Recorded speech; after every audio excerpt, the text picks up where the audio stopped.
10वीं के समस्त विद्यार्थियों, आज अपन भूतकाल के बारे में अध्ययन करेंगे। सबसे पहले भूतकाल की परिभाषा जो इस प्रकार है। क्रिया के जिस रूप से उसका बीते हुए समय का बोध हो उसे भूतकाल कहते हैं। क्रिया के जिस रूप से बीते हुए समय के बारे में ज्ञान हो उसे कहते हैं भूतकाल। अब अपन भूतकाल के उदाहरण समझेंगे। जैसे पहला उदाहरण है, गोपाल ने खाना खाया। यानी गोपाल ने खाना खाया, इसका अर्थ ये होता है कि गोपाल ने खाना खाया, यानी जो भोजन करने का जो समय था वह चला गया, बीत चुका है, खाना भी हो गया है, इसलिए उसे कहेंगे कि ये भूतकाल का वाक्य है। अब भूतकाल के भेद 6 प्रकार के होते हैं और 6 प्रकार के भेदों का क्रमशः अपन अध्ययन इस प्रकार करेंगे। जो सामान्य भूत, जिस क्रियापद से किसी कार्य का समाप्त होना। पुनः एक बात देखेंगे, जिस क्रियापद से किसी भी कार्य का समाप्त होना बहुत कम समय पूर्व ही प्रतीत होता है। क्रियापद से ये पता चला कि किसी कार्य का समाप्त होना बहुत कम समय पहले ही प्रतीत होता है, जब जानकारी प्राप्त होती है तब उसे सामान्य भूत कहेंगे। जैसे वो अभी अभी आया, इसका मतलब ये वो अभी भी आया, कुछ समय पहले कार्य पूरा हो रहा है कि वो अभी अभी आया। इसका मतलब ये कि कार्य बहुत कम समय पहले ही या पूर्व ही प्रतीत हो रहा है, इसलिए सामान्य भूत पाया जाएगा इस वाक्य में। दूसरा उदाहरण है, उन्होंने खाना खाया। उन्होंने जो खाना खाया है तो बहुत कम समय पूर्व ही प्रतीत हो रहा है कि अभी ही खाया है। दूसरा आता है आसन भूत।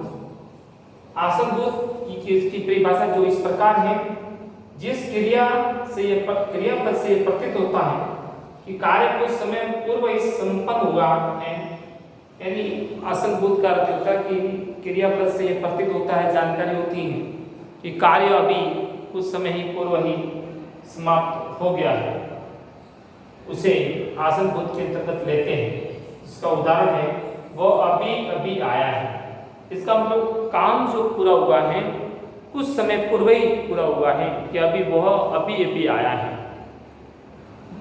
बारिश, दूसरा उदाहरण, बारिश अभी अभी बंद हो गई है। इसका मतलब ये काम कुछ समय पहले ही प्रतीत हो रहा है, बोध हो रहा है।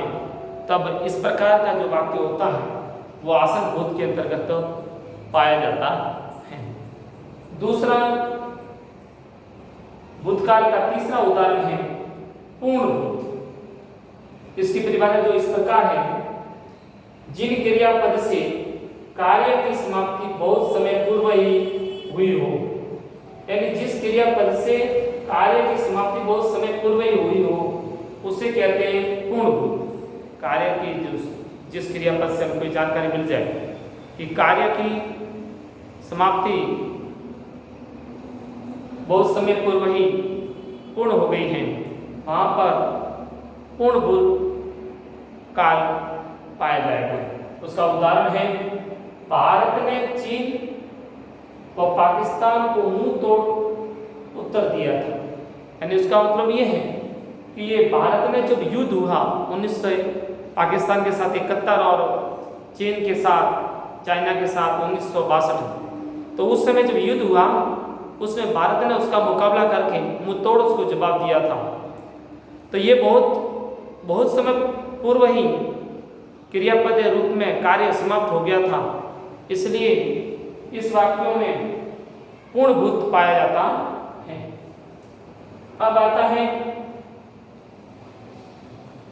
चौथा भेद भूतकाल का आता है अपूर्ण भूत। अपूर्ण का मतलब होता है पूर्ण नहीं हुआ हो, क्रियापद का कार्य जो है वो पूर्ण अभी नहीं हुआ है।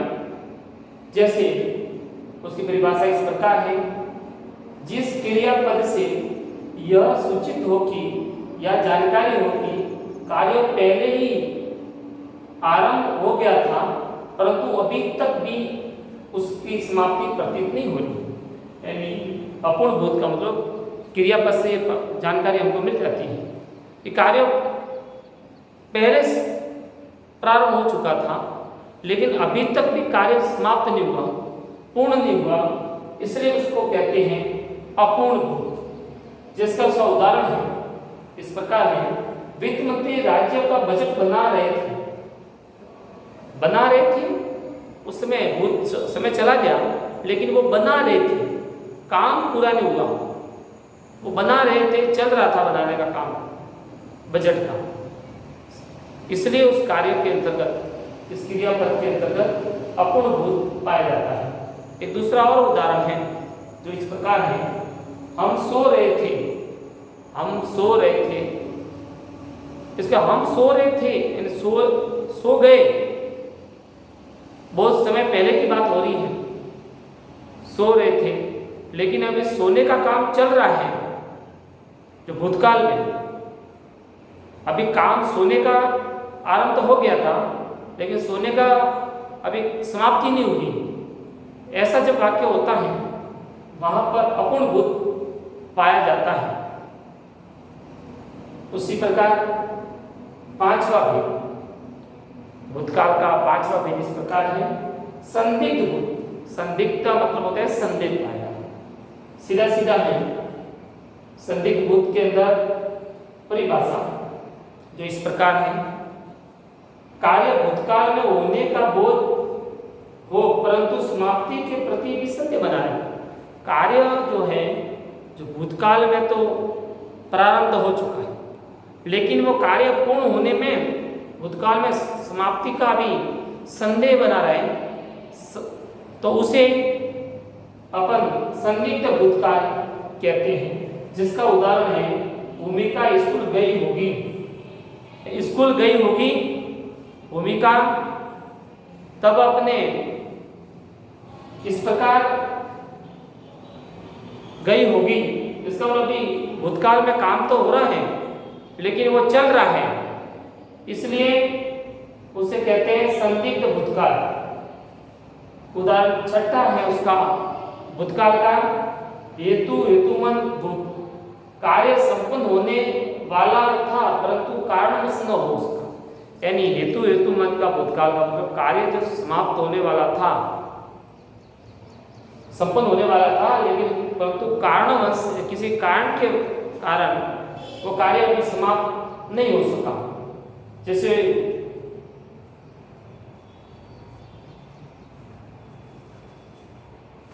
कहते सो उदाहरण एक वाक्य बोल रहा हूं, जैसे मोहन आईएएस बनना चाहता था परंतु गरीबी के कारण वो आईएएस नहीं बन सका। ये उदाहरण उसका कारण बन गया और कारण उसका हुआ गरीबी। दूसरा उदाहरण भी है, श्याम पढ़ना तो चाहता था लेकिन आर्थिक स्थिति अच्छी नहीं थी घर की, इसलिए वो पढ़ नहीं सका। इसमें कारण बता रहे हैं आर्थिक स्थिति परिवार की, तो ये उसका कारण के कारण हेतुमन भूतकाल यहाँ पाया जाता है।